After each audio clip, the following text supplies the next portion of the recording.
coffee with my friends. I would say today is a special edition. I was on the computer yesterday or the day before, and I saw a message that I got from a friend of mine about 4 months ago that I must have glossed over it or I didn't see it. The fellow's name is Chris Cavelli, and he lives in Sarasota, Florida. And Chris said, "Hey, I'm one of your friends too, Art." And yes, he is. And I worked with him quite closely. I worked for Jen Air. I was a marketing manager there. And we used to hire Chris to attend trade shows. And Chris is a chef. And so we would have a kitchen set up of Jen Air appliances. And Chris would be there cooking food on a Jen Air cooktop and, helping sell or pitch the product to people that were walking by, and he would make something tasty and make something that really looked good, and people would have samples, and it was a great thing. It was I first ran into him right after Jen Air was purchased by Whirlpool. There was a big trade show in Orlando. The gal from Whirlpool that was handling the booth had the live kitchen set up, and she hired Chris to do the cooking. Well, I showed up the first morning as the show opened,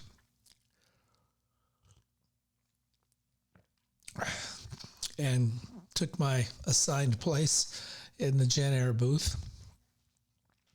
And Chris was already there doing some cooking. And so I introduced myself and asked him if he needed any help with the appliances, knowing how they worked and anything. And he said, everything was working okay. And he was cooking along. And the show opened around 10, and about noon, Chris called me over and he said, I have these same appliances in my house.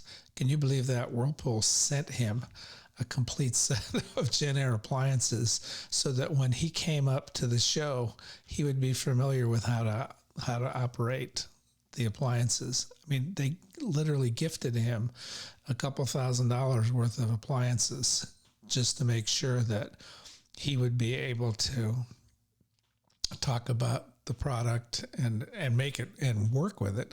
So I thought that was pretty amazing. He said, this cooktop isn't working quite right. These things aren't, I've got them in my house and they work a lot better in my house than they're working here. The oven is really slow. It's not cooking as fast as it should. And I started thinking about it and looking at it, the controls, everything was working okay. I started looking at the environment. We're in this big, huge building, and with real high ceilings and everything else. And I said, I think we've got a problem with the electricity here.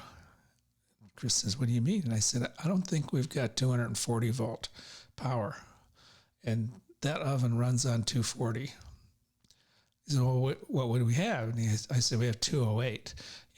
That's very, very common in big commercial buildings. And he says, well, what are you going to do? I'm going to be here 3 days, and if this stuff isn't cooking properly. And I said, well, what we need to do is we need to get something. It's called a buck booster, I think was the name of it.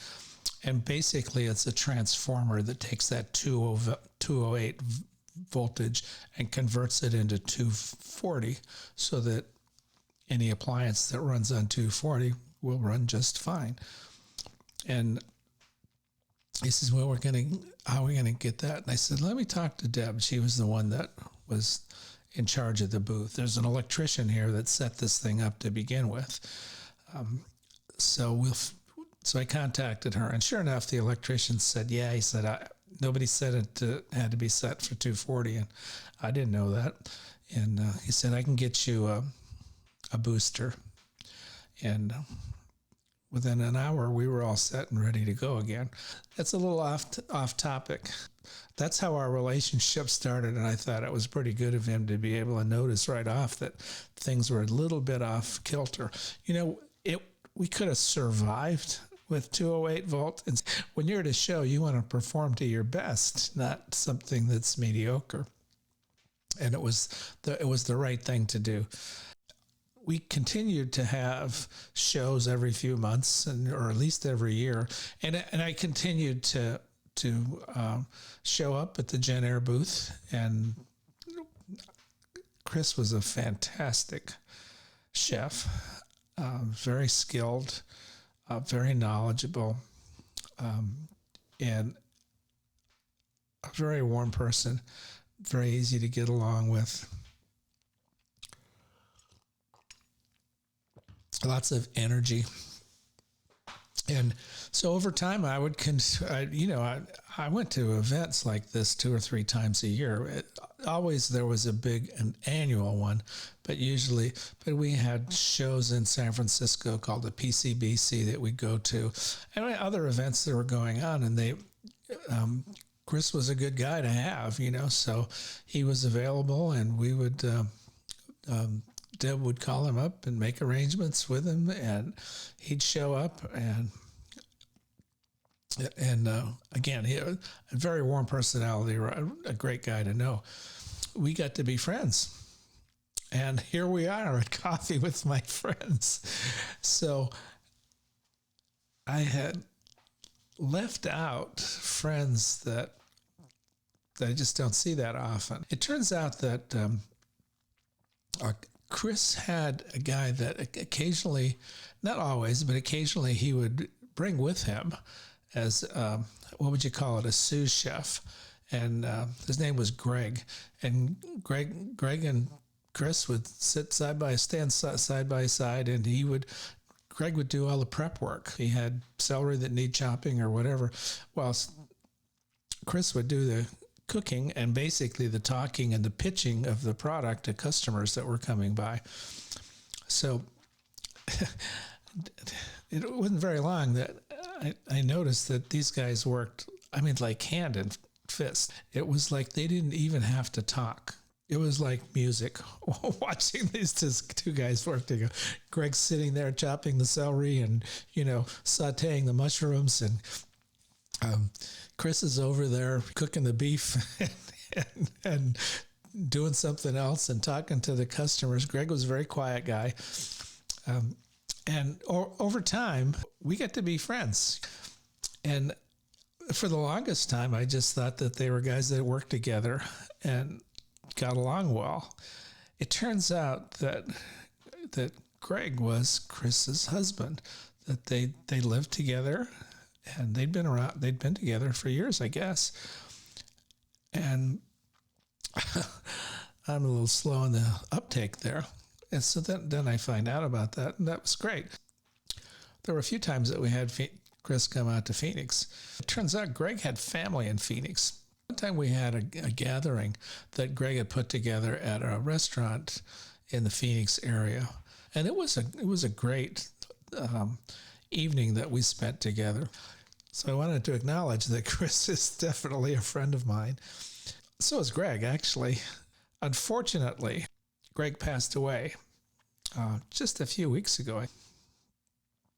Chris is very saddened by this, as you might expect. So we wanted to do this shout out to Chris and Greg and to other friends that I have out there that I might have left off because they're not my day-to-day friends, but friends nevertheless. I wish Chris the best, and I have nothing but great memories of Greg.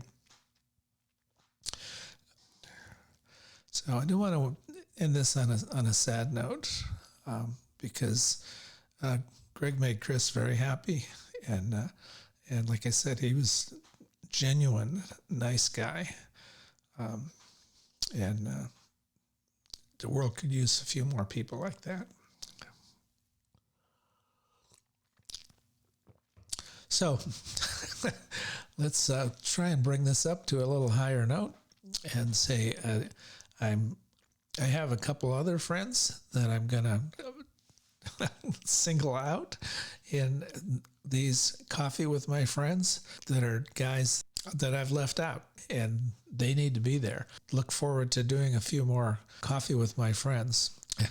If you got left out, don't worry. There's more of these coming. Take care.